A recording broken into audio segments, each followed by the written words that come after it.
Oke, teman-teman, video terakhir. Dari tadi kan kita ngomong masih soal posisi, ya. Maksudnya gimana?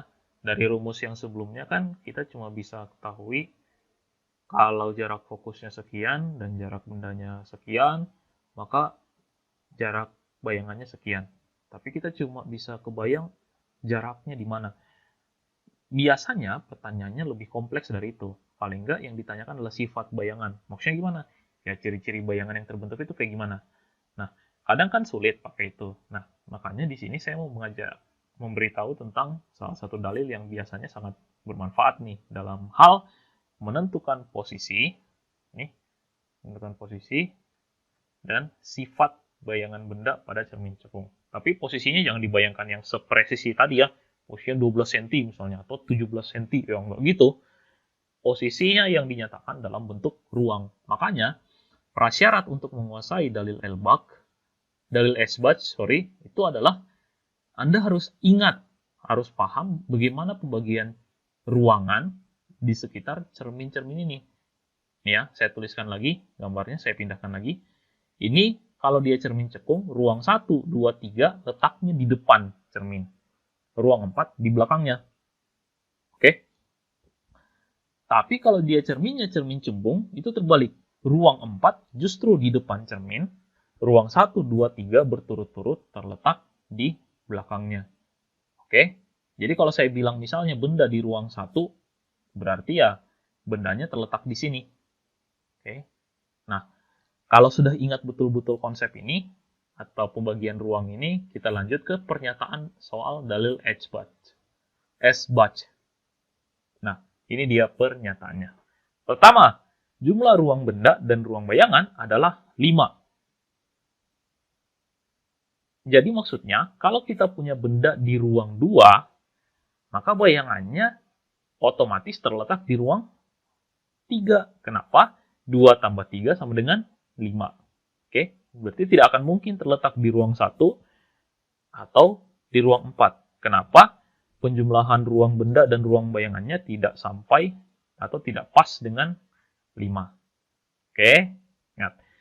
Itu dalil pertama. Dalil kedua, untuk setiap benda nyata dan tegak, oke, jadi kalau bendanya itu kayak gini dan selalu pasti kayak gini, untuk setiap benda nyata dan tegak, bayangan yang dihasilkan itu akan bersifat nyata tapi terbalik kalau terbentuk di depan cermin. Tahu dari mana depan cerminnya? Ya, lihat nanti nomor bayangannya dan cocokkan sama jenis cermin. Serta bersifat maya dan tegak apabila terbentuk di belakang cermin. Tahu dari mana belakangnya? Ya, sama seperti tadi. Cek aja ruang bayangannya. Nah, sekarang, tadi kan baru sifat nyata dan terbalik. Kalau soal diperbesar, diperkecil, tahu dari mana? Ini yang dicek. Kalau ruang bayangan lebih besar daripada ruang benda, maka bayangannya diperbesar. Nih, saya kasih gede-gede nih, diperbesar. Tapi, kalau ruang bayangan lebih kecil dari ruang benda, bayangannya justru diperkecil. Oke? Silakan di pause dulu, silakan dicatat. Nanti kita akan coba ingat-ingat dalil S-batch ini di contoh soal. Mana contoh soalnya? Ini dia. Nah, contoh, tentukan sifat bayangan yang terbentuk apabila benda terletak 15 cm di depan cermin cekung yang jarak fokusnya adalah 10 cm. Oke. Apa yang kita ketahui? Yang kita ketahui adalah jarak benda, nih, 15 cm dan cermin cekung. Terus apa lagi? Jarak fokus 10 cm. Nah, ingat ya. Kalau cerminnya cermin cekung kan berarti di sini nih. Set. Ini yang belakang cerminnya.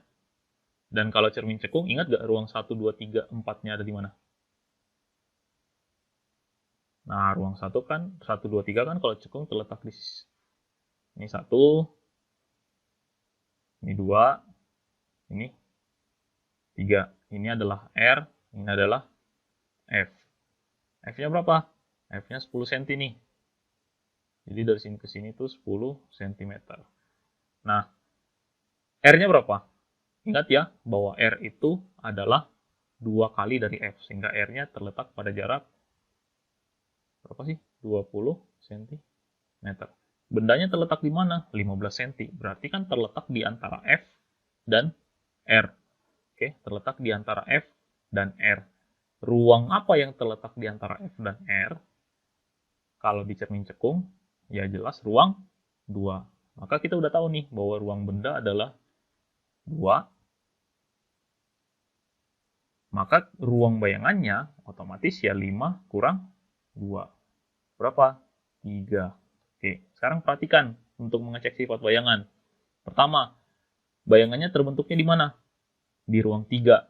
Yang letaknya di mana? Letaknya di depan cermin. Maka sifat bayangan pertama jelas nyata dan terbalik.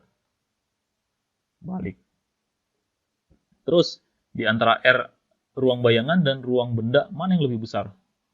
Terlihat bahwa ruang bayangan lebih besar daripada ruang benda. Sehingga, karena R aksen lebih besar daripada R seperti yang tadi, maka bayangannya akan diperbesar.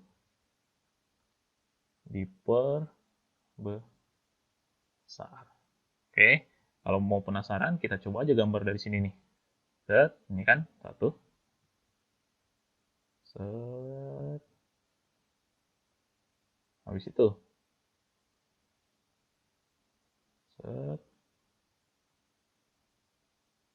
Nih. Terus. Nih. Nih kan, walaupun nggak rapi sih, tapi paling nggak kelihatan bahwa bendanya terletak di ruang 3. Nyata, karena di depan layar, terbalik, jelas, dan diperbesar. Oke, demikianlah pemaparan singkat juga contoh soal tentang dalil esbak. Sampai ketemu lagi nanti di video berikut.